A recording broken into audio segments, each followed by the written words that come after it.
Shakuhachi here on Democracy Now!, democracynow.org, The War and Peace Report. I'm Amy Goodman with Sharif Abdel-Quddus. For our last segment, we're joined by the actor and playwright Wallace Shawn. He has just published a new collection of nonfiction work called Essays. Wallace Shawn is a mainstay in the New York theater scene. He's also had celebrated roles in many films, including Manhattan, The Princess Bride, Clueless, Toy Story, and the 1981 cult classic My Dinner with Andre, which he also co-wrote. Several of his plays have been produced off-Broadway, including Marie and Bruce, Aunt Dan and Lemon, The Designated Mourner, and The Fever. His new book out today is Essays, his first published book of nonfiction. Wallace Shawn, welcome to Democracy Now! Well, now that you've written it, why don't you just read it to us? Take a section and read to us from Essays. Okay. It's great to have you with us. Wonderful to be here. So, I suppose my role in life is to be a recovering centrist from the privileged class. So this passage reflects that, I suppose. This is just a piece of an essay. You'll have to guess what it comes from and where it goes. It just is in the middle. One evening last week, a friend and I went to a somewhat inexpensive restaurant, and the waiter who served us was in such a state of agitation or anxiety about God knows what that he didn't even look at us. So I was thinking about the fact that in more expensive restaurants, the staff is usually trained to focus their attention on the pleasure of the diners, not on their own problems. In fact, the waiters in more expensive restaurants are invited to be friendly, amusing, to make funny remarks about their lives and to let us diners get to know them a little. But in the most expensive restaurants, the really fancy ones, we don't get to know the waiters. The waiters in those restaurants just do their work with such discretion that they're barely noticed, and people compliment them by saying that they're unobtrusive. And actually, that's quite a good word for all those people whom we don't know and don't think about much, but whose lives we actually dominate, the unobtrusive. And the interesting thing I've noticed is that in those very expensive restaurants, we don't talk to the waiters, but we enjoy their presence enormously. We want them there, the silent waiters, the unobtrusives. It's obviously a characteristic of human beings that we like to feel superior to others. But our problem is that we're not superior. We like the sensation of being served by others and feeling superior to them. But if we're forced to get to know the people who serve us, we quickly see that they're in fact just like us. And then we become uncomfortable. Uncomfortable and scared, because if we can see that we're just the same, well, they might too. And if they did, they might become terribly angry, because why should they be serving us? So that's why we prefer not to talk to waiters. A king feels the very same way, I'd have to imagine. He doesn't really want to get to know his subjects, but he nonetheless enjoys the fact that he has them.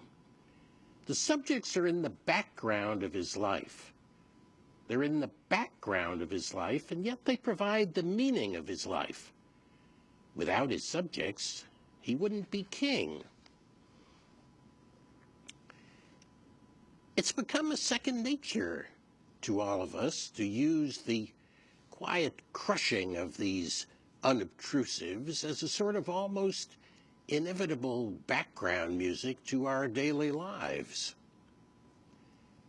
Like those people who grow bizarrely nervous if they don't have a recording of something or other quietly playing on their sound system at dinner time, we've become dependent over the course of decades on hearing the faint murmur of cries and groans as we eat, shop, and live.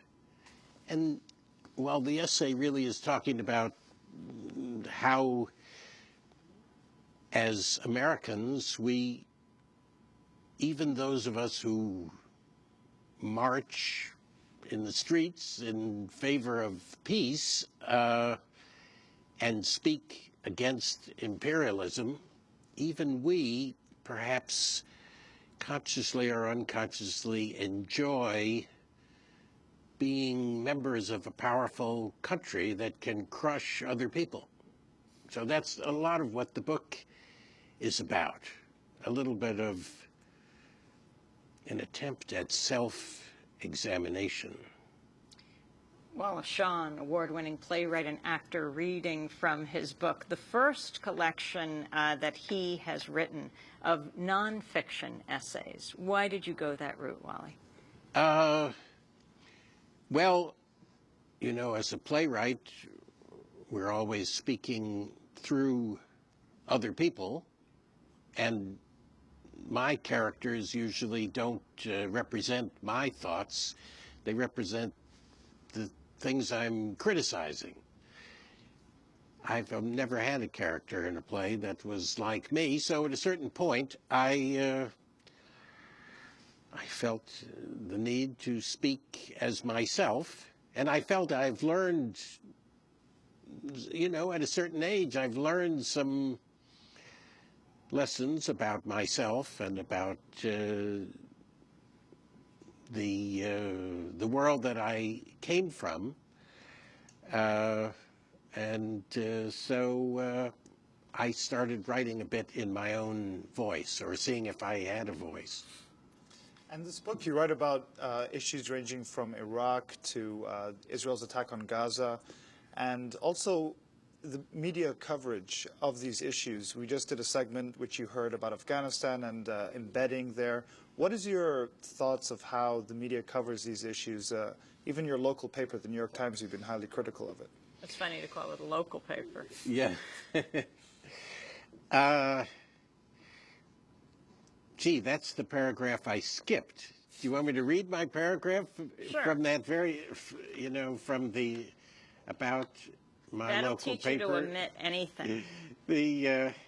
Because I do like to write about the New York Times for some reason. My feeling of superiority and the sense of well-being that comes from that increases with the number of poor people on the planet whose lives are dominated by me or my proxies and whom I nonetheless can completely ignore. I like to be reminded of those poor people, those unobtrusives, and then I like to be reminded of my lack of interest in them. For example, while I eat my breakfast each morning, I absolutely love to read my morning newspaper because in the first few pages, the newspaper tells me how my country treated all the unobtrusives on the day before, deaths, beatings, tortures, what have you. And then as I keep turning the pages, the newspaper reminds me how unimportant the unobtrusives are to me, and it tries to tempt me in its articles on shirts to consider different shirts that I might want to wear, and then it goes on as I turn the pages to try to coax me into sampling different forms of cooking, and then to experience different plays or films, different types of vacations.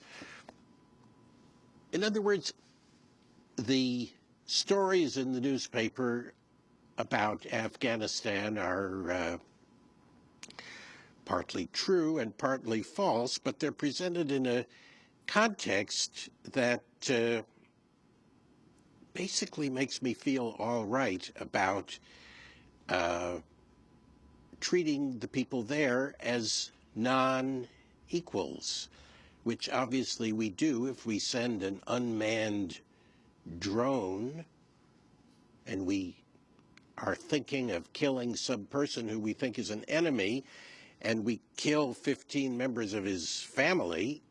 We wouldn't do that to people who we thought were our equals. For example, friends.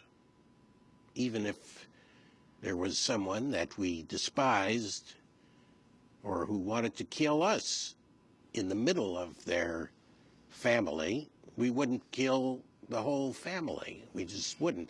And the New York Times helps me to take that as totally normal. Well, on that note, we'll leave people to meditate upon that. Wallace Shawn's first book of nonfiction essays called simply that, essays. Wallace Shawn, award-winning playwright and essayist. Thank you so much for being with us. I'm Amy Goodman with Sharif Abdel-Quddus. Thanks for joining us.